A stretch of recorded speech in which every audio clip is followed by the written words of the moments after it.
The Mind's Eye by Håkan Nesser. Translated by Laurie Thompson and read by David Timson. When we finally find what we have been looking for in the darkness, we nearly always discover that it was exactly that.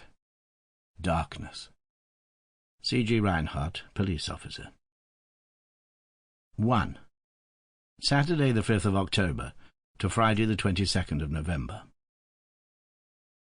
Chapter 1. He woke up and was unable to remember his name. His pains were legion. Shafts of fire whirled round in his head and throat, his stomach and chest. He tried to swallow, but it remained an attempt. His tongue was glued to his soft palate, burning, smouldering.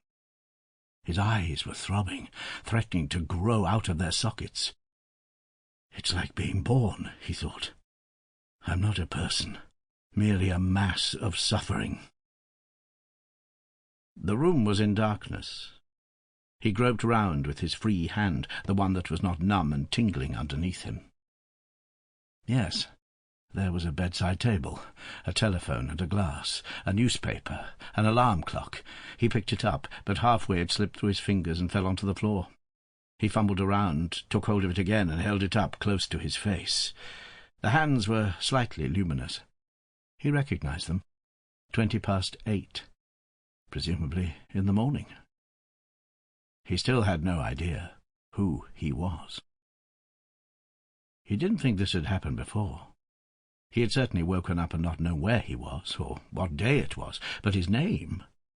Had he ever forgotten his name? John? Janos? No, but something like that. It was there, somewhere in the background, not only his name, but everything. Life and lifestyle and extenuating circumstances, lying there, waiting for him, behind a thin membrane that would have to be pierced, something that had not woken up yet. But he was not really worried. He would know soon enough. Perhaps it was not something to look forward to. The pain behind his eyes suddenly got worse. Possibly the strain of thinking had caused it, but it was there, whatever, white-hot and excruciating, a scream of flesh. Nothing else mattered. The kitchen was to the left and seemed familiar. He found the tube of tablets without difficulty. He was becoming increasingly sure that this was his home. No doubt everything would become clear at any moment. He went back into the hall, kicked against a bottle standing in the shadow cast by a bookcase. It rolled away over the parquet floor and ended up under the radiator. He shuffled to the bathroom, pressed down the handle. It was locked. He leaned awkwardly forward, put his hands on his knees to support himself, and checked the indicator. Red. As he'd thought, it was occupied. He could feel the bile rising. "Open!" he tried to shout, but could produce no more than a croak. He leaned his forehead against the cool wood of the door. "Open up!" he tried again, and this time managed to produce the right sounds, almost.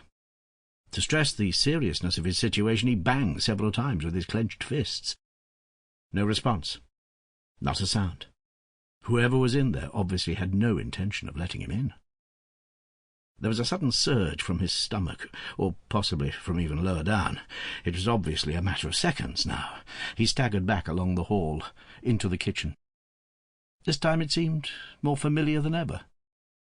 "This is definitely my home," he thought, as he vomited into the sink.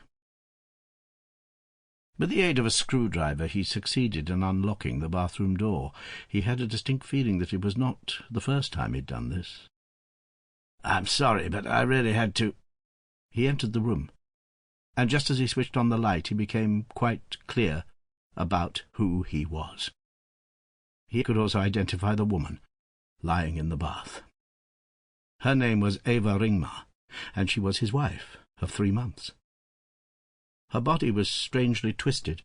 Her right arm hung over the edge at an unnatural angle. The well-manicured fingernails reached right down to the floor. Her dark hair was floating on the water. Her head was face down, and as the bath was full to the Sample complete. Ready to continue?